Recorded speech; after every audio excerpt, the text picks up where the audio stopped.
దుబాయ్లో ఆకస్మిక మరణం చెందిన శ్రీదేవి అంతిమయాత్ర ప్రారంభమైంది. ఎరుపు బంగారు వర్ణాల మిశ్రమంతో కూడిన చీరలో శ్రీదేవిని ముస్తాబు చేశారు. తన నటనతో దేశవ్యాప్తంగా అభిమానులను సంపాదించుకున్న శ్రీదేవికి ప్రభుత్వ లాంఛనాలతో అంతిమ సంస్కారాలు నిర్వహించనున్నారు. ఆమె పార్థివ దేహంపైన త్రివర్ణ పతాకం ఉంచారు. ఆమెకు ఎంతో ఇష్టమైన శ్వేత వర్ణంలోనే అంతిమయాత్ర వాహనాన్ని ముస్తాబు చేశారు. మధ్యాహ్నం 3:30 విల్లేపార్లే సేవా సమాజ్ శ్మశాన వాటికలో అంత్యక్రియలు నిర్వహిస్తారు.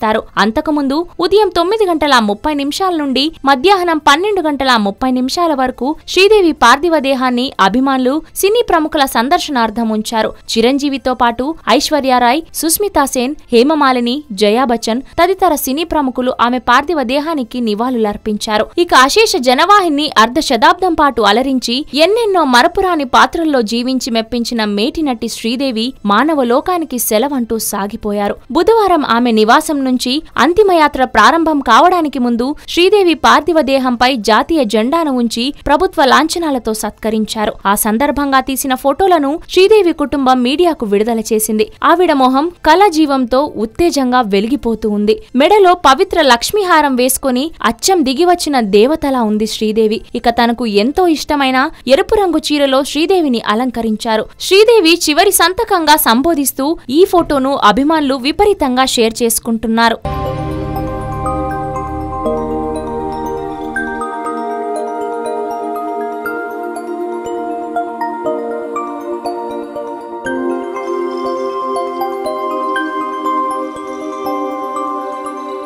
ఈ వీడియో గనుక మీకు నచ్చినట్లయితే లైక్ చేయండి, షేర్ చేయండి అండ్ సబ్స్క్రైబ్ చేయండి.